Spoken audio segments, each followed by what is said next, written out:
Coming up, the best of Rob and Blakey's Commentary Box podcast.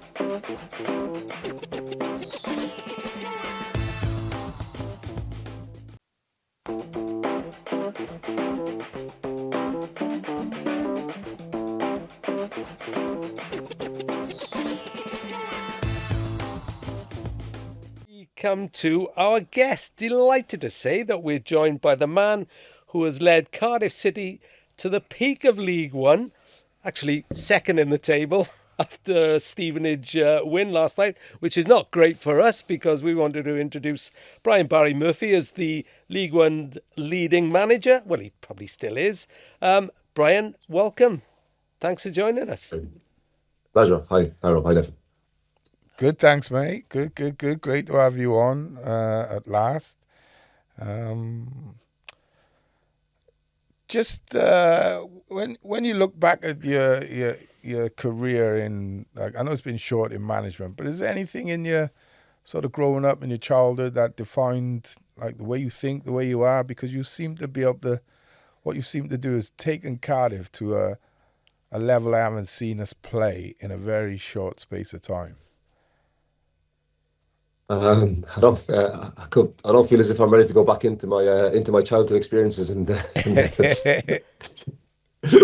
no, a lot of it was an amazing childhood, but I guess there's all sorts of different things that we don't even realize impact us when we're young. And you'll have had it, won't you? In our school, I guess there was an expected path that was.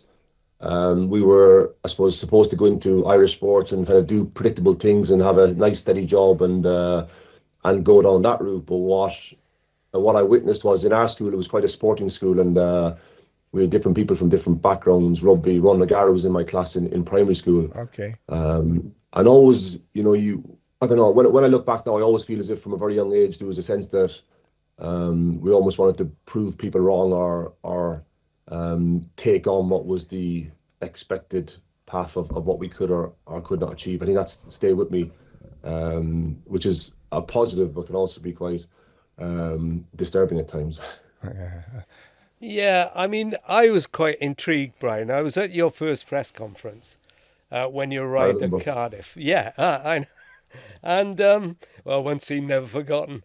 And there was a journalist from Ireland who was over, and he comes to Irish sort of connections. I've seen him at press conferences in Wales before.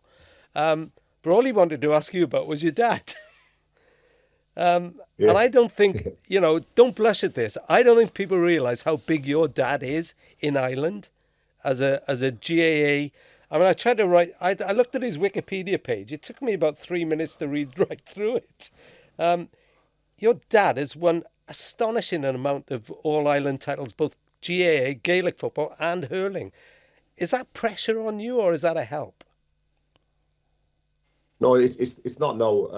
But if I'm being totally honest, when I was younger, I would often go to sporting events where I was playing myself, and I would see people whispering about that's Jimmy's son, or that's that guy whose father is the guy who plays all the hurling, and I always had an awareness of it from a very young age. And I suppose you do then subconsciously feel as if you almost have to live up to that expectation.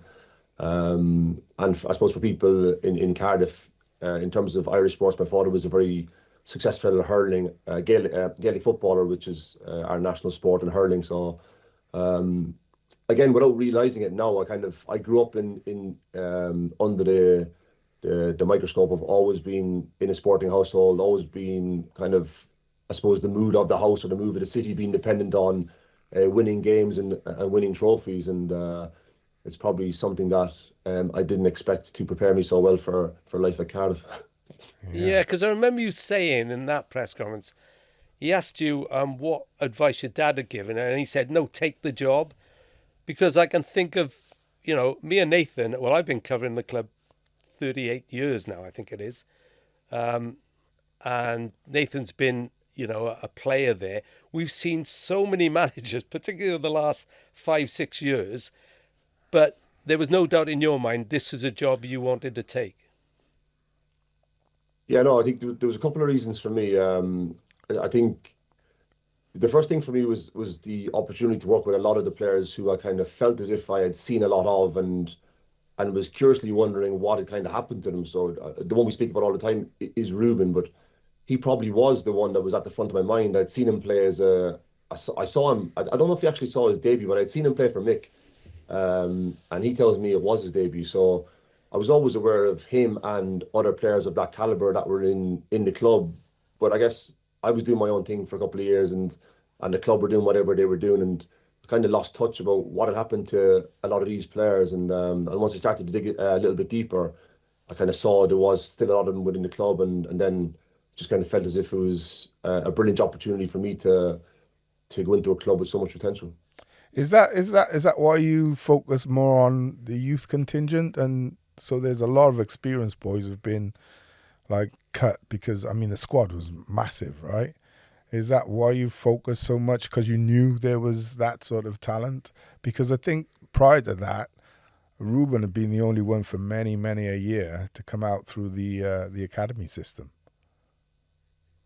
Yeah, I think initially, Nate, I think that was a big part of why I wanted to come to the club. But then I was desperate for, I was desperate to have, I suppose, a real buy-in from the likes of the Callums, Chambers, Robinson, Chris Willer, because you'll have been in the most successful dressing rooms yourself. You are dependent on those guys to see value in what you're doing yourself, and then you hope to bring something special together where everybody kind of feels as if they have a real part to play. And as you gather momentum through the season, that, I suppose, the unity of the team, or the team spirit, will carry you through the difficult moments, and that's what I've been so pleased with, because as you said, there's been so much focus on the young players and what benefits they're getting from this. I think the more experienced players still want to feel as if you have as much time or as much passion for improving them, and what I've seen is the players, like I said, Chambers, Robinson, Wintle, Willock, all them guys, Perry and G especially. I was very curious to see what Perry's ambitions were in terms of how much he wanted to improve. And like I said, I was blown away by how open these guys were to try and do something different. Can I ask, where do you get your philosophy from, Bri? I just think I always kind of had different periods of my career where I enjoyed different parts of it, and bits which I didn't enjoy. And when I went into coaching, initially I was coaching at Rochdale with a lot of younger age groups, and I guess my most important job was to help prepare young players for the transition from academy football into first team football. And I guess I was trying to give them as many tools as possible to cope with that transition, and stuff that I didn't have when I was doing it, to try and make them more prepared, and essentially to allow them to fulfill their potential. And I suppose the style of play then becomes something that you feel passionate about, just essentially trying to get the players to enjoy it as much as possible, and give them something to look forward to and feel really excited about being part of. Are you surprised? I heard you say last week, we're probably where we're supposed to be, where we are, what our performance has deserved. Got away with one or two, lost one or two you thought might have, well, not many, but, results where you thought might have been better. But Nathan and I have always said what Cardiff lacks is a philosophy. And I'm interested that Nathan's asked you about your philosophy, because you seem to have instilled it really quickly, beyond any of our thoughts that it might happen so quickly. Do you know what I mean? Yeah, I do. I guess I was just slightly conscious or embarrassed about kind of making out as if this is my philosophy and it's my way of doing things, and that's the only way we can do it. But you're the boss. Yeah, but before I came, I suppose before I agreed on coming to Cardiff, I spoke to Gavin Chesterfield in detail about the philosophy of the academy and what the young players would be used to, or what they wouldn't be used to. And then once I got an insight into, I suppose their overall ability and what they can and can't do, you're looking to improve that. And I felt as if it was aligned. And naturally, as you progress, like we're at first team level, so you have to kind of win games, or I won't be here for long. So you have to kind of make sure that it's really clear on what we're going to do and how we're going to do it. And then the players have got no doubt about it. And kind of from day one, it's just been about kind of making sure that we understand more so than systems, like what are the principles of play we're looking to do, and then as long as we're crystal clear on the foundations of that, we'll start to evolve and to add things on as we go through the season. That's why I believe the longer the season goes on, the better we'll be. And now my job is to show that and not just talk about it. See, that's part of the philosophy as well, because for so many years, bro, before you came, you got to understand that Cardiff was just so yo-yo. You just didn't know what you were going to get. I mean, you mentioned Mick McCarthy earlier. We know Mick, I spent a little time with him up at Sunderland. Great manager, great experience, but no one was able to sustain anything. And what would start really brightly would quickly fizzle into nothing, obscurity, basically. But what I think the fans, speaking to the fans and knowing what I'm seeing, the difference is that what you're saying there is where you started and you're attaching things as you get better and more understanding. That fits in and plays into the way Cardiff fans want to see their football. Were you aware of that? Yeah, I think the feedback that I got from a lot of the people, I suppose in terms of supporters, was that they were open to, I suppose, our way or my idea of playing, as long as it didn't, I suppose, compromise what they want to see. And I think the supporters want to see essentially the team have a goal, get the ball forward. I say as progressively as possible. Some supporters will say as quickly as possible. I think just the players have to have an idea of how we're going to do it. And then my idea always was to try and service our front players as efficiently as possible. And if that takes one or two passes to hit a Salic or a Callum Robinson, or it takes 10, 15 passes because the opponents do different things, and we have to be adaptable at that, to give the players the tools to make those decisions. And like I said, as long as we're clear on what our idea is, then you can start to evolve by, I wasn't fully aware of the intricacies of Callum Robinson or Salic, and then as you go through the months, you're thinking, how do we make it more effective for these guys to play to their strengths and not take away from what we built already? And I think it just makes it quite logical for the players that we're trying to add on and never rip up the playbook based on perceived failures throughout the course of the season, because there's going to be losses and there's going to be difficult spells where we get questioned. And I just felt as if, I don't know this, but you know better than me, I just felt as in previous seasons the players gave me the impression that they would jump from different things quite often. And just one of the things that I picked up through my career was that can be quite hard to adapt to if you're a player. If you're a striker, it's a nightmare, and we're trying to get the.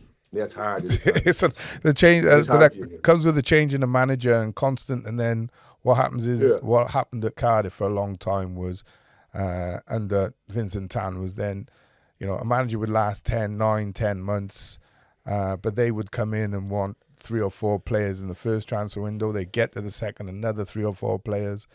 And all you had, what the club didn't understand, was all you have now is a mix of players and a mix of managers who want certain players for certain reasons. So nothing's going to gel. You know what I mean? So I think what was most impressive was that you recognised that the cull had to happen. Certain experienced players I need, and then I've got this crop of youngsters, which, those Cardiff fans who've gone and seen the youth play, the under-18s or whatever, you would be aware of.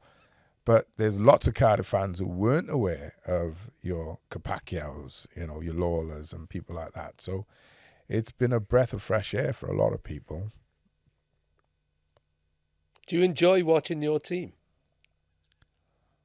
Yeah, I feel genuinely privileged to be in the change rooms every day. That's why sometimes, again, I kind of almost enjoy being in a bubble where I can speak to you and do outside stuff on what we hope to achieve this season. But really within the dressing room, every single day, there's a humility in that dressing room and an excitement to try and improve. That's a throwback to when I was at the start of my career. I think that is helped by so many of the players coming together through the academy, and they feel as if there is a platform for them to do really good things. And then, like I said to you, trying to add that mix of experienced players to make it bubble and thrive. And it's a brilliant club to be part of for me, and I'm very grateful. It's really interesting that you talk about this player development. I watched the Virtue Trophy game against the Arsenal under 21s, who I'd seen at Newport a few weeks before, and they were tasty. But I said to Nathan the next day, the amazing thing was you could have swapped any of those faces for a senior player, and they all played the same way. So it could have been Kean Ashford out wide on either side, or Isaac Davis out wide. Do you know what I mean? And that says something of the way that even those youngsters who, let's face it, are, well, you might say knocking on the door, but they're just at the moment seeking to get where you want them to be. It could have been a first team, but just a very young first team. Yeah, I think you know, all the coaches and Gavin, who've done all the work in the academy for years, probably do feel as if these players now have a pathway. So I was in academy football, so I know the challenges that a club like Cardiff face to keep their best players, because the bigger clubs in the Premier League will be looking to take a lot of our best young talent. And if we can genuinely say to the parents, the players and their agents when they're old enough to have them, that there's a pathway here for these players, they're going to get a chance to play first team football in League One as it is now, or hopefully higher, then I think it gives a chance to retain our best talent and develop really brilliant players for the club and very valuable assets, because you know, it's the only way you make money. Yeah, it's our bosses essentially will want to run a business where it's not draining money, and that's a very valuable way of doing it. Yeah, but there was in the Arsenal game, there was a scene after the game in the dressing room where we had a young striker called Jack Sykes. He's 17. He's a very young player, and he honestly, he was sat in the dressing room in the days after the game, and I checked if he was all right, and I said, "Are you all right, Jack?" And he'd only trained with us one day, and he just said to me, he said, "Brian," he said, "I'm buzzing." He said, "I can't believe I got to play in this stadium for this club." And in that moment, I thought, like, you know, I go back to you asked the first question about when growing up in Ireland, everything was about GAA was community based. It was all about a group of people playing Gaelic sports from the same community. And in that moment, I thought there's parts of Cardiff that are just the exact same as Ireland, and if you can take away all of the money and the outside stuff that influences football so much now, there's still a purity to that makes you think, like, Jesus, this is something brilliant for the kid to be like in a daze because he's playing in that stadium for that club is something very special. It's so refreshing to hear, though, from your point of view, because a lot of managers wouldn't have picked up on that. So that's the psychology that is. So that doesn't surprise me why you are, to this point, have been so successful. Do you put any pressure on yourself or the players as far as promotions go? Because I remember being at Wolves and it was like, you've got to get promoted. Bolton was another one, you've got to get promoted. Is there any sort of pressure that you apply to the team, or is it just unspoken of? To myself, not to the team, to myself. In the first press conference, Nathan, your colleague to your left, I'm looking at the right, said that the seat I was sitting in was the hottest chair, one of the hottest chairs in British football. And that I was crazy to come and join the club, I think. Okay. Did I say that? Well, you've got to understand, Brian. What you're talking to, you're talking to an ex-player and an ex-pundit. He keeps telling me I know nothing about football. He's an ex-newspaper journalist, you see. So he's got that streak in him. So apologies for that. But to be fair, the minute he started reeling off the amount of managers who've been through that seat in the last 3 or 4 years, I thought, like, maybe I shouldn't be here. It sounded pretty hot. See, and that's why when you speak the truth, people realise. No, I think on a serious note, two of the best evenings I've had since I've come to Cardiff have been for the national games. The first game against Belgium, because it was my first experience, and the second game against North Macedonia. I'd never seen the stadium full, and the atmosphere was incredible. And when I first came in the summer, I think it might have been one of those first days, they said the stadium hadn't been full for a long time. So I think ticket sales are gone. It's fully sold out. So that'll be an incredible evening, and hopefully every single Cardiff supporter can have an amazing night. And we'll try our best. Because anyone's beatable, right, Brian? Anyone's beatable on the day. Of course. Right? Yeah. And you're speaking to the man next to me. He's got a soft spot for that blue half of London. So, interesting. Yeah. All right. Oh, that's really put me in bad books. Cheers. That's all we need. No, brilliant. And I mean, you said how much you're enjoying it. More importantly, is the owner enjoying it? Because I'm sure you will have seen difficult to miss the reputation that Vincent Tan had before you arrived, the old James Bond character and all that sort of stuff. I've not seen that. Yeah. I'll show you. He doesn't do social media. Oh, no. No. Yeah. No, but I would almost say like what I said in the first month has almost remained the case. The Vincent is very is super direct and clear to me what he expects to see, and then he leaves the process of how to get there up to me. And then if I do it well, he's happy, and if I don't do it well, he lets me know. But he's very honest and very clear, and when the games are difficult, there was a couple of Sundays back when we got beaten by Bolton on the Sunday. He was super supportive, and that was and unlucky telling me how though. much. Yeah, I was glad you were there for that one actually. Yeah, I was so. I mean, a great goal, right? But so it was a cracking game, wasn't it? It was a Two brilliant good game. sides. It was like watching two championship teams. It was a brilliant game, and yeah, I was like, there's no one gonna go away like. You'll be disappointed that I was disappointed that Cardiff lost, but you know, I always say performance. That's what I say. Performance matters, right? Because if your performance level is quality, your fans go on the coach and they go, "Wow, how we lost that?" Or "What a game!" But I was so close. We played well. Blah blah blah blah. What you don't want is them going, "I don't know what's going to happen next. Where we are, how we play, where have you." I just thought it was a brilliant game. Brilliant game. I just thought in that game, as you can imagine, in the change rooms after the game, the players were heartbroken. It's a kind of a sign of where we're at. In that game, we nullified them for long periods, kept the ball really well, but didn't create a whole lot of chances, if we're being honest. And they always had a punch on the break, which made me slightly nervous. We then go away to Blackpool, where we create a stack of chances, don't play with as much control or possession, and get hammered. Like, so, you know, there's a lot of inconsistencies in what we're doing, but hopefully the supporters can see, I suppose, the improvement in the players in the team, which will make them feel as if they can support in the moments of difficulty throughout the course of the season. Well, I've seen it definitely, and what I would also say, I give you massive credit, Bri, for the way you sort of manipulate and manage the subs and the changes of positions of players and what have you. Whenever I think to myself, I kind of do this now, you kind of do it. You know what I mean? Because at Northampton, I think Ronan was having a bit of a tough time, right? And toward second half, he moved him forward and put NGs, solidified the defence, and then it was kind of not easy, but easier. I mean, Trotty makes two great saves at the end, but you just felt right. They got more chance of winning the game with those sort of changes and substitutions. So, do you plan that, or is it just you doing it off the cuff as you see the game develop? No, I think I'm conscious of the fact that we haven't got a big squad, but I still want all the players to feel as if they have a real good chance of playing, you know. But if I think then we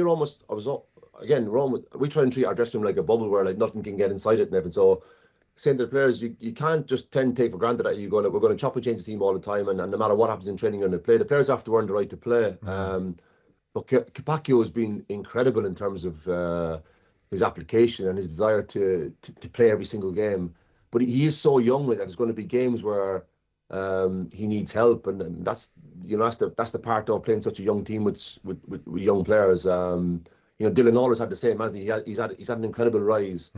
But there was part, and it looks on the outside as if it's been seamless. But we played Blackpool, and he had a very difficult game where big striker turned him and everything. Yeah, and that's the stuff where like we all love having a young squad and young players from Cardiff, but when they make mistakes or they suffer real disappointment, because we're demanding so much of them, I just can't jump on the bandwagon and hammer them and and that's what I always say, right? It's not like I said about Dylan, like the first goal, the lad, the striker, could have actually shot across the keeper. So I was saying, Dylan's got to get closer to him, right? Like, get a deflection. If he hits it in that top corner, okay, it might come off your studs or wherever, but you've got to get closer. And then the second goal, don't let him turn it, foul him, kick him, pull him to the ground, take a yellow card, whatever. But don't let him turn out, and then he exposes the midfielder and Robson with a nod of approval. I think that's probably the worst game I've seen Dylan play. But nailing people is no good. It's education, right? You just show him where you went wrong. Yeah. Don't let it happen again. He knows next time he's in that situation, I'm just going to pull the boy down, especially if I'm not on a yellow card. And then he steps up for Wales and was outrageous. Yeah, outrageous. Yeah, as you saw. Yeah. Yeah. Listen, we've kept you beyond really, but thank you for this. A few more things I want to ask you about. Ollie, Nathan Trott. Nathan's mate, Gavin Ward, your goalkeeping coach. Now, Gavin Ward had an inspired season when this guy helped Cardiff to promotion from Division 4 then. And they've had David Marshall and Neil Alexander. But I've got to say, Nathan Trott is getting there to be... He's beyond there. He's already better there. Than David Marshall?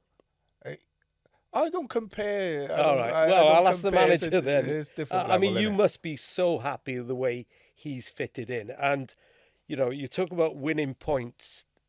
He makes big saves at big moments, doesn't he?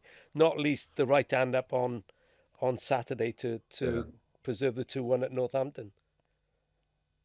Yeah, I think on Nathan Trott, you know, I just feel as if I can almost be the Grinch with him. I push him all the time, and every time he has a really good game, I just want more from him because I think he can do it. Yeah. He's got so much room for improvement, and that's probably the most exciting thing for us. Honestly, he can improve his power a lot. He's got unbelievable natural ability, and because it tends to come to him pretty easily. You know, there could be a complacency for myself and Gavin Ward to not push him, but we feel as if he can improve a lot in terms of his power and certain aspects of his game. And then it's obvious he's been brilliant for us, and he's made loads of brilliant saves. So I'm not just taking that for granted. He's an unbelievable lad, you know, really, really good guy, and he's a very calming influence on the team. Actually, he's a leader. He comes across as a leader. Yeah, he is that. Yeah, he is a really good leader. Yeah, in his own way. You know, a really calm guy, and he's and people won't see. You know, it's like football, isn't it? Everyone thinks he's had this seamless journey to where he is now, but you know, he got hammered in Copenhagen for a series of mistakes, and so he knows what it's like, and his influence on the young players is really beneficial for me. Yeah, he's brilliant. Lad. I've seen him talking and during games, before games, after games. And I did think he looks like one of the leaders, one of the captains in the team, and it's a new back four, new goalkeeper, and it's just gelled together. And it doesn't matter who plays, he is sort of he organises everything, and he's a brilliant addition, I think. And you know, we expect players who are perceived as being senior players to be flawless and not make mistakes, but it doesn't work that way, does it? Yeah. You know, like Gabriel Osho signed for us as a senior professional centre back, and in his first games made mistakes he said to me that he's never made before, and then he has moments of doubt or real difficulty, and Nathan was there for him and really supported him and shared with him. You know, you used to talk about the nuggets you get from other professionals. Like he's speaking about, like he had those difficulties in Copenhagen, and then you start to train it and come through it, and once you start to master it, you feel as if you can do anything. Yeah. Who keeps you going? When the odd loss, how do you cope with the odd loss? I'm lucky. I've got my girls have come with me, so I'm pretty busy with my daughters are 4 and 5, and my wife is a pretty big football fan, so she's very supportive. I've got very strong opinions on the game, as you can appreciate. Yeah, very strong opinions about the win at Wrexham. I remember seeing it on Instagram. Yeah, she's a big Arsenal fan, so everything's okay. Oh, Rosie. Yeah, they don't care about anything else. It's as if nothing else exists. She is also, let's be honest about it, sparing your blushes, she is a star in her own right. Are your careers sort of parallel, do you think? Or do you always say, you know, she's really well known, isn't she? Probably as well known, if not more well known. I looked at it. She's got 100,000. More than me, Rob. More than me. Yeah. Well, I was you can tell it as it is, man. No, I could be really naughty and say, you know. Yeah, but does Brian do social media? You had your dad in Ireland. You got your wife here. When are you going to be a star in your own house? Nah, she's always carried us. She's always earned a lot more money than me. She's pretty big in the music scene, and I feel as if I'm okay at football, but in music and stuff, I'm miles behind what she and the rest of the players would be up to date on. So Give me a call, she almost mate. try keep me relevant. Yeah, Nathan, Give me a call. she keeps me Music is relevant. my thing. He was the dressing room maestro, so I can. There's a bit of a gap between us, but I think I could take you back to the 50s and all the way up to modern day. So give me a call, mate, and we got the. I'll send you a few tracks, and you might surprise her. Yeah, like it. I'll ask Kevin more. It will be a surprise. Listen, Brian, it's been fantastic having you on. Really appreciate it.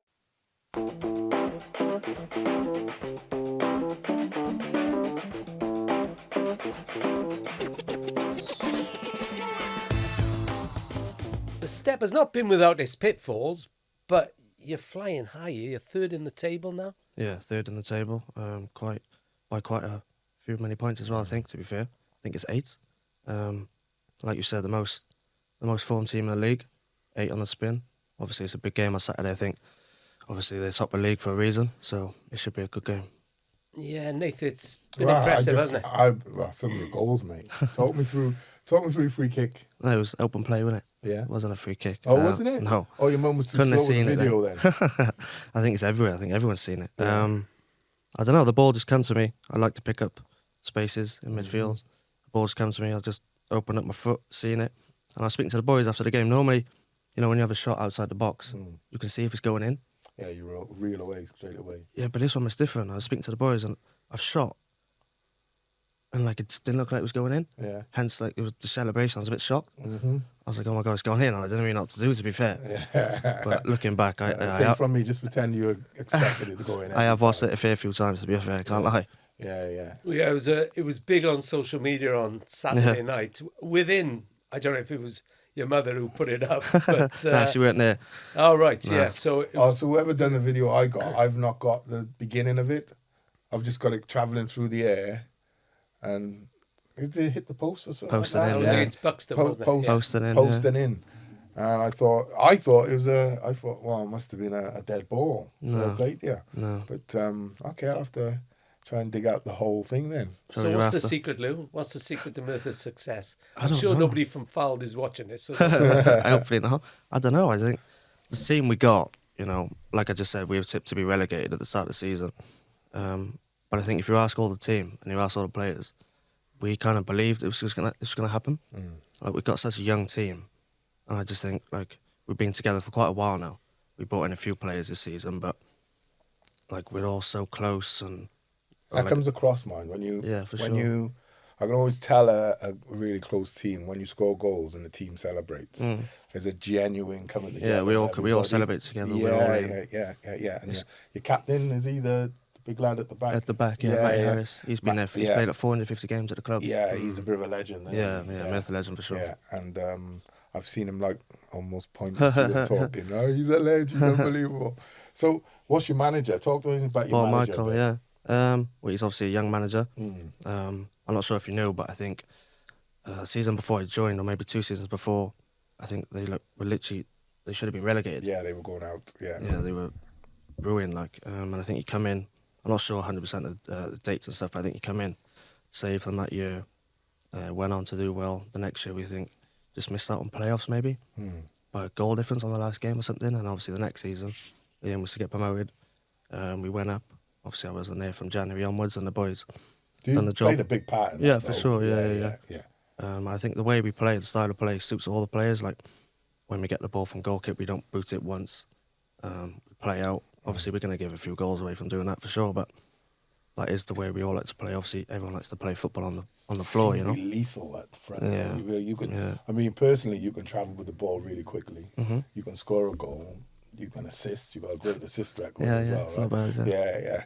So, what in your mind do you set targets? Are you at that point now? Because you're 22. 22, yeah. Do you set targets for the season? Do you know what? I never used to like setting targets because I was just to feel like if I don't reach them, I've kind of failed. And I used to get in my head massively. But I think the last few seasons I have set targets and set goals, and I feel like it's changed my mind, and it does actually make you play better because you realise you've got to make them. Yeah. And when you do make them, it's a good feeling. Yeah, absolutely. So I have changed in that, to be fair. And I would say, even if you set targets, and you miss out on those targets, but you've had a successful season. That's success. Yeah, for right? sure. Yeah.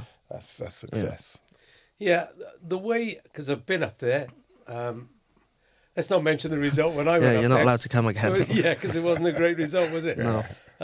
They said Was that the last league defeat, the 5-0 to At home, I think. yeah, they invited me and said I could have Rob Phillips and a Merthyr Cobb. Well, the Merthyr Cobb, we'll come on to the Merthyr Cobb because regular listeners and viewers of this podcast will know I'm a big fan of the Merthyr Cobb. But also, I like going to Merthyr. And what you say about the team, there's a real connection with the fans as well. They've got a really sort of loyal fan base. They've had to be loyal given what the club has gone through. Yeah, it's been through a lot, and I think that was one of the main reasons I come back to fans. I got a good connection with the fans, and they got a little song for me, which is nice when I'm playing. I don't get it. Don't ask me to sing it because I'm not. I was going to say, Don't what do ask they me. sing? I'm not Just give us singing the words. I'll play it to Is you it after. clean? Yeah, it's clean. No, it's not actually. Yeah, it's not. Actually. It's not actually, so I can't sing it. But yeah, the fans are very good. They come in numbers away Tuesday night. I think Telford, we had like 150 fans on a Tuesday night. That's amazing. Yeah, so it was very good. Yeah. Well, I think I was at Newport on the weekend, and I think at Barrow, I think they brought, I think it was 60 odd or something like that. Yeah. So. Well, the point about, I've always said Merthyr is like a football enclave in a rugby valley. I think it always has been. And, you know, you go back to the time when I first started watching them, that was the Atalanta season. Yeah. And they still have, because I was up, the day I was up there this season was the player reunion day. Yeah. And they always get a big turn up. Yeah, And when they get together, history. they have That's what got they rich history. Rich history. And when the old players get together, it's as if they'd never been away. So Di Webley turned up, Kerry Williams. I'm sure you've... Yeah, they're before your time. Yeah, but I bet I've you've heard heard about that Di it. Webley. Yeah, The striker. Yeah. He's got a lounge, hasn't he, I think? Yeah. I think they all got a lounge. Yeah. I don't know what's going on. Yeah. So it must be just great to be part of, mustn't it? Yeah. Obviously that Atalanta, I think, what was it, 2-1? 1-0? It was 2-1. 2-1. Well, it was, and At then home. lost in... Yeah, unfortunately, obviously. Yeah, there's many pictures around the ground, I'm sure you've seen about that Atalanta thing. Obviously Kevin Rodgers, I think, got the goal. Yeah. And I think that a lot of fans now say the team is kind of similar to what it was back then. Brilliant. Like there's a lot of buzz around the ground. I think for sure there is something happening special at the club right now. Yeah. You know, when you're on a run, Nath, you'd know about this as well. The year Cardiff went up under Eddie May, went on a ridiculous winning run. Yeah. How do you feel going into every game? I just said to him, literally, we were coming out of the car and I said, foul done, sat, yeah. Top of the table, yeah. I bet you can't wait. You just feel untouchable. Especially when, like Lou said, you know, they were maybe not favourites, but one of the favourites for relegation, low budget, supporters, trust runs the club and what have you, fan owned. And I bet, like, yeah, written off, right? But once you start winning and the boys, you have a collective and you spend so much time together and you enjoy spending time together, like travelling away, like I've been at clubs where like a 4 or 5 hour journey up the Fylde, 6 hour journey is like, oh my, last thing you want to do. But when you're successful and around the boys, it just goes. Can't wait for the next You're one. playing cards, you're laughing, you're joking, can't. you got videos on, there's a buzz, there's a constant buzz. And it's a hard thing to beat. Just like you don't fear anyone, you know? Yeah. And do you sometimes feel the way Merthyr play, you know, you just said you will concede goals because Yeah, for sure. it's all about passing and you know, we'll talk about Ricardo Reese in a minute, but yeah, you've got a certain style that Paul Michael wants, and he won't sacrifice those principles, will he? No. I think the players we have, this is the only way we can play. Suit that. Yeah. Because if we start booting it along, and we've done it a few seasons before, and we just can't compete. Like, I'm not the biggest guy. We're all kind of small. If we do that, like the National League North, it's a tough league, and they're all kind of, there's bar a few like Fylde, South Shields, I think Radcliffe, that do play. Physical. The rest are just, get it from kick and just boot it long, so we can't compete with that. But that's why you got to credit the manager. You know, like I remember I said about Dave Hughes and the players you've got, and if those players are not suited to what you're trying to do, you have to bring a different philosophy. It might only be for the time being. And like Brian Barry Murphy said last week, what I've introduced, and then you put things on the back of it, right? You don't just come and say, we're going to play like this and I expect it to be brilliant straight away, right? If you think, my team is not maybe top of the table, we ain't got the biggest budget, this is how I want to play, but it's a journey to get there. The season's a long season, do you know what I mean? And I think that's why I credit the manager massively by you're playing a system that suits the players you've got. Yeah. Yeah. Rather than saying, Paul Michael, I think so, yeah, school teacher. Rather than saying, this is my system, and I don't care what my players are, you've got to fit into it. It does. It's taken a while for us to get to the way we do play. It does take time. Yeah, it just takes like time. Any system. It takes time to introduce. It takes time for everyone to get on board and understand it. And then if you're successful at it, and there'll be times in games where you think to yourself, not sure, and then you go and nick a winner 2-1 late on or something like that. Those kind of, or you're 1-0 down, you nick a 1-1 last minute. Those things just boost the confidence of players massively. Yeah. I think you say that. I think we were 2-0 down at Chester, and we scored in like the 75th and then like the 96th. And I think, I might be wrong, but I think that sparked the 8-win game streak. I'm not sure. You feel like you won the game, right? Yeah. And away to Chester, yeah, a big game. Because Chester's a big club. I mean, in my day, Chester League 2 club, quite a decent League 2 club as well. Great day out the races as well. Yeah. So it's a great day. It is, but it's those things that they're outside of managerial player control. It's something that a player, Lewis, steps up and bags a worldie on the weekend. That. Because people are just astonished because we're doing things now we never expected to be seeing. We're seeing things, we're doing things we never thought, not that we're not capable, but it's happening frequently. It's not luck. This is the level we can actually play to. That's why I think they're candidates go up, mate. I really do.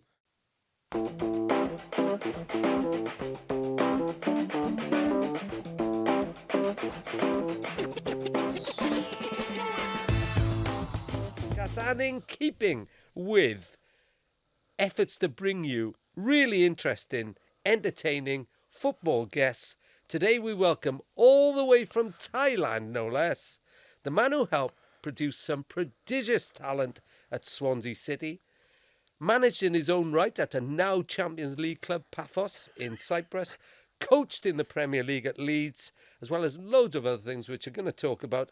Greetings, Cameron Toshack. Good evening and good afternoon. Good evening, Cameron. Good afternoon. Sorry about the introduction. We've only got about a minute left of the interview now. That's a big build-up, Rob. I appreciate that. Thank you. Great to have you with us. And of course, I did mention you're the son of John, but I don't need to mention that. But what are you doing in Thailand first, Cam? So yeah, I guess it's an interesting place to be talking to you guys from. I actually got a call from a friend of mine and fellow coach at Leeds United when we both worked in the Premier League with Jesse Marsh, Mark Jackson. Mark and I spoke a number of times after that period about if I were to get a role, would he come in and support me, and vice versa. So Mark went to Central Coast in the A-League in Australia, did very well, won the treble out there, which is something that no other coach has done before. So he then got a move out to Buriram, which is a big club in Southeast Asia. And he called me and asked me, would I come along to support him? So I answered the call. I spent a little while thinking about a few things and then basically boarded a plane, and here I am. I would have introduced him as the Prince of Welsh football, because his dad being the king and all that. You know what I mean? Go for that. You go for that, wouldn't you? You like that, don't you? Yeah. Cam, so I've been having a look at Buriram. You're in the Champions League of Asian football, is that right? Yeah, that's right. That's right, Nathan. Yeah, I mean, and if I'm being honest, that was probably one of the big pulls for me to come here. Obviously, knowing Mark, I always, when I look at roles in football or in life, indeed, that if you work with good people, it often goes better, let's just say. So I knew that with Mark, and also I wanted to grow not only as a person but professionally. I was fortunate enough to work in the Premier League with Swansea and Leeds United, and also with my father in Morocco in the African Champions League. So to get the opportunity to come and work in the Asian Champions League as well was something that, from a footballing point of view and an understanding of the game and how different cultures work, that was something that I thought, I can't turn that down. And you're sat top of the league currently, right? Am I correct in saying that? Yes, that's right. Yeah, we're top of the league, top of the Thai league at the moment. And also we're just about in qualification for the next round of the Asian Champions League. We drew last night 2-2 with a very good and very well disciplined Korean team. Yeah. Yeah. And I noticed you got 8 games Champions League, is it? And you play a different side just once, no home and away. It's just like a league format, is it? That's right. Yeah, in the first phase. So we've played, I think, as you know, Kevin Muscat. We played Kevin Muscat's Shanghai Paul. Yeah, great lad. At home recently, and we managed to win that game 2-0. We went down in Melbourne City. To be fair, we played very well the first 75 minutes, 1-0 up, and then we conceded 2 late goals to finish that 2-1. As you can understand from the names that I mentioned in the cities, it's not as if it's like a Swansea to Bristol. They're a long way away. I was going to say, I hope you got the air miles. I am racking up the air miles, Rob. That's for sure. But no, it's something that, as I said, it's something that it's been everything that I thought it would be to face other teams in different countries with different styles. I mean, the Korean teams that we played one in a place called Ulsan recently, very, very well coached, and physically, they empty it. So you have to be very clear about, your game plan and your tactical model, which obviously Mark leads and I support him with. But the travel and the different places that you go. So we've now got 2 games left, one at home to a Chinese team and one away. And you're assistant to Mark, right? So you're like, yes, that's number right. Yeah. 2 coach, yeah. And where would you put the standard of football, Cam, in comparison to, say, so you've got Champions League and League. So where would you put that in comparison to, say, Champions League, Europa League, and then, say, Premier League, Championship, League One? Yeah, I guess so. Again, I was looking at, because I thought that question might come up. I was looking at our squad. We've got a squad of 35 players. And the way that it's work is that not all players are signed for all competitions, because obviously you're only allowed to play a certain number of foreign players in the league, for example. So there's a number of players that play basically certain cups and competitions. I would say the team that we put out last night against Gangwon, who, as I said, are a strong team from Korea, would be comfortable playing lower mid championship. Okay. I believe. The way that they performed last night and the way that we played, I think we would be a comfortable outfit, say mid championship. And then obviously when we change it, then we play more Thai players because of the restrictions, obviously, who, by the way, have also really impressed me with the standard that they can deliver, but also their discipline and understanding instruction. And their willingness to learn. And I'm talking about, Thai players that are the other side of 30, really wanting to learn about what Mark and I can help them with and coach them and make them better. Because I guess our style of a little bit more of an intense game and front foot football is something that is a little bit new to them in certain aspects. Do you want to eventually come back and coach here, Cam? No. I think if the sun shines there, it'd certainly be appealing. I guess you can't. I mean, your dad travelled all the time, didn't he? Yeah. You mentioned Morocco, Spain, Italy, you name it. He's been. I think he won trophies in 6 different countries, if I remember rightly.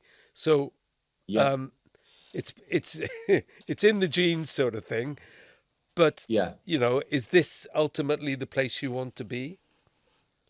I guess in answer to your question, it all depends on opportunity, doesn't it? I mean, I had a number of discussions before I came out here at different clubs at different levels in actually different roles as well.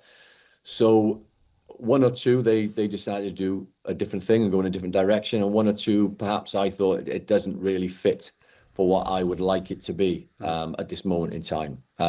Whereas when Mark called, it seemed to align a lot better. So I'm doing a lot more coaching at the moment. So I'm coaching every day with a high performing team in this environment. I'd stepped away from the coaching and did a lot of management work, as you both know, with corporate clients, but also advising other football clubs, one in the US recently about their process and game model. But coming back to your question, yeah, I would like to come back at some point, or I'm very open to being a coach abroad, whether it be, obviously, I think everybody knows, Mark knows, and we've had this discussion a number of times. I'd like to become a head coach again at some point, but at the moment, I'm thoroughly enjoying, my role here working with him.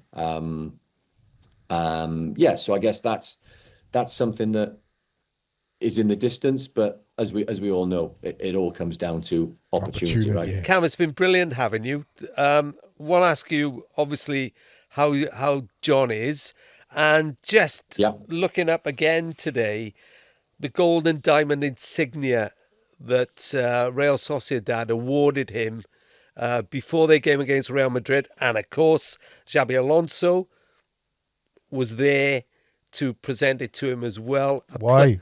Because he was made captain of Sociedad by John Toshack at the age of 19. He learned more off Toshack than anybody else. Yeah, and I mean, you've told me before how many other managers have said that to you. How is John? And just very quickly, Cam, just give us the sort of influence that you're aware of that he's had on other managers. Yeah, he's okay. He's obviously everybody I think knows he had a tough time during COVID, and that has no doubt affected him to the present day. His memory, his short-term memory is being affected, but we're in a position where I guess medium to long term. So I speak to him most days, and when I speak to him about football or the old times or the stories and where he was, etc., his memory is as sharp as it ever was. It's just the recent few years where he struggles a little bit. But otherwise, he's okay. I mean, again, he's no spring chicken, right? He always says to me, "I couldn't get the far post, let alone the near post now." So I always joke with him. I said, "You never did get the near post." So and then he's quick to come back with, "No, but I did all right at the far post." Yeah, so there you go. What yeah, can you do? yeah. And you went to see Xabi Alonso, I think, didn't you, when he was in Germany and others too? Yeah, I did. I was fortunate enough through that link to go and visit Xavi when they had that fantastic season where they blew away everything in front of them when he was at Bayer Leverkusen. So that was a great experience for me as a coach. And also Unai Emery, who my father knows was a player, who was a player at Real Sociedad, and he spoke. I actually didn't know, but he the stories that he shared with me about my father and his respect for him and how he treated him as a young player and the impact that he saw on Real Sociedad whilst he was there was nice. It was nice to hear. But yeah, going back to the insignia, he got awarded by Real Sociedad for his service there, and it was nice that during that day, the day they chose really was when they played Real Madrid. So Xabi Alonso was there to help present that, and he met up with, and he said this. I got sent a couple of pictures. He was with Butragueño, who still works at Real Madrid, and again, I didn't know this until recently. He actually called a hospital when Dad was in COVID, during COVID rather. Butragueño called a hospital every day just to check up and see how he was. So he sent me a picture of Butragueño, Xabi Alonso, and Roberto Carlos. So, as he said, for a five-a-side team, Cam, we'd only look for two others, and it doesn't really matter about their quality. Brilliant, Cam. Well, So his sense of humour's still there, fellas. football royalty.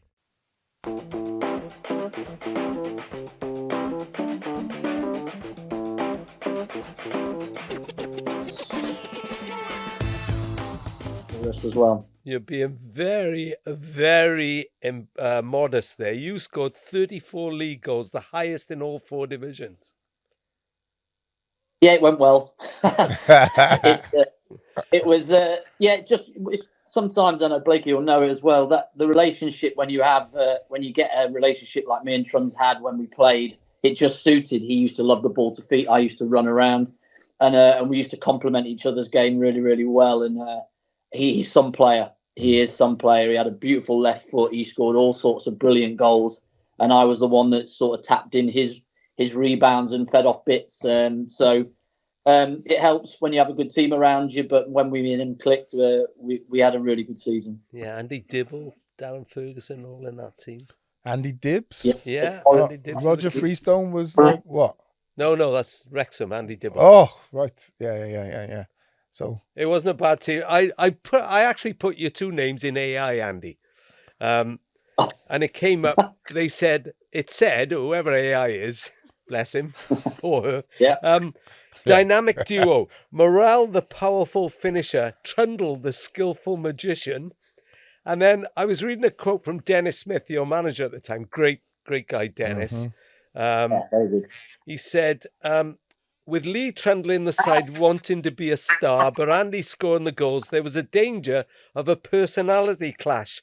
Thankfully, there's room in football supporters' hearts for more than one hero, and both men earned the right to be hero worshipped that season. That's very kind. That's very nice. Yeah, we hit it on and off the pitch. You know, we get on fabulously well, and when you get that relationship, it can just work for your team, and it certainly did that season. You know, we've already said it. The Carlos Edwards, Eddie on either wing, very, very similar to the formation that Wrexham are playing at the moment, the 3-5-2. Daz Ferguson orchestrating things, Jim Whitley, Brian Carey, Dennis Lawrence. You know, these types of people in your team. We had leaders, we had characters, we had pace, we had a bit of everything, and the team actually reminds me a bit of the team that we've got going on now. Mm-hmm.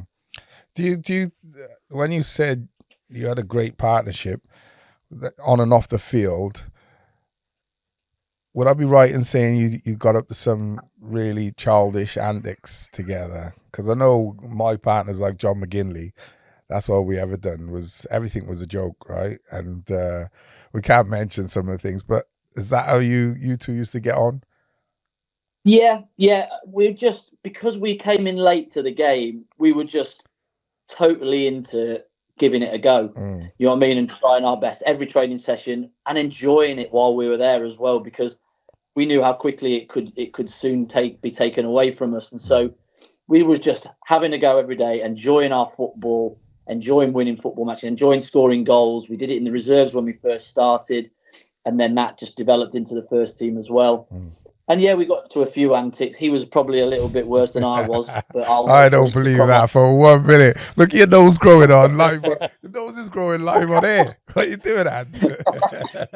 but yeah, we just had a really good time. Really good time. And when you're playing with a smile on your face, you play your best stuff, in my opinion. Best times of your life, right?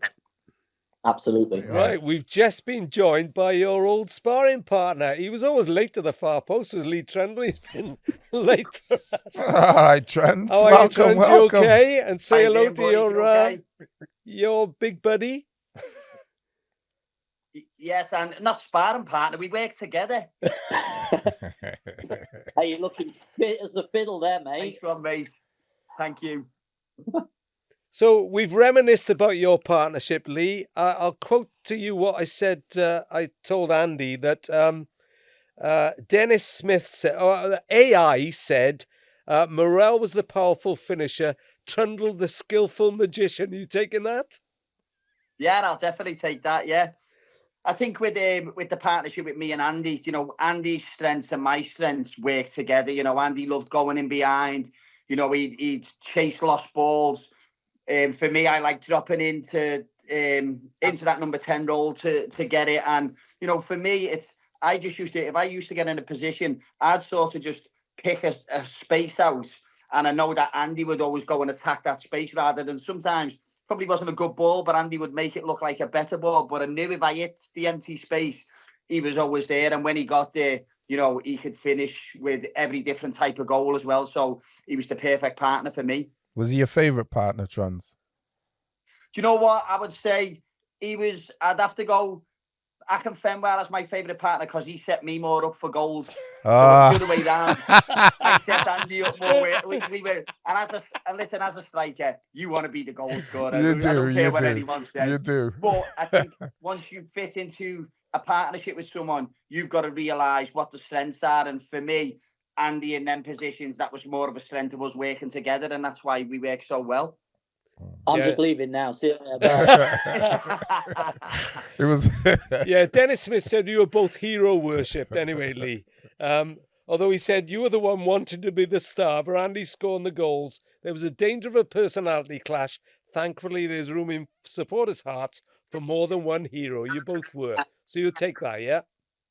Yeah, 100%. And I don't think, you know, if you looked at mine and Andy's relationship, it was never, you know, we got on really well back then. We still do to this day. So it was never a thing of like who scores or who does the most in that. You know, for us, I understood my role and what worked well for Andy, and Andy understood what worked well for me as well. So I think as a partnership, you know, we never had a cross word with each other. We always enjoyed playing with each other, and, you know, you could see that on the pitch. Blakey, who have you had like that? John McGinley. Yeah, at Bolton, yeah. Yeah. Where it just, you don't discuss it. You obviously train together from time to time, but in the game, you just know each other's strengths and weaknesses, and it just happens automatically. And you've got to be friends. Were you room partners as well, you two? Were you roomies? Sometimes it was, it used to change, didn't it? Okay. Yeah, they take them around, yeah. So I spent a lot of time, me and John McGinn roomed together as well. So not at the beginning of my career at Bolton, but once we started and in the championship that year, 96, 97, we were just like inseparable all the time. Like you and me now on this podcast. Yeah. Rob and Blakey. Yeah. You know, I'm the big man. He plays off me. Yeah. You can't run, that's why.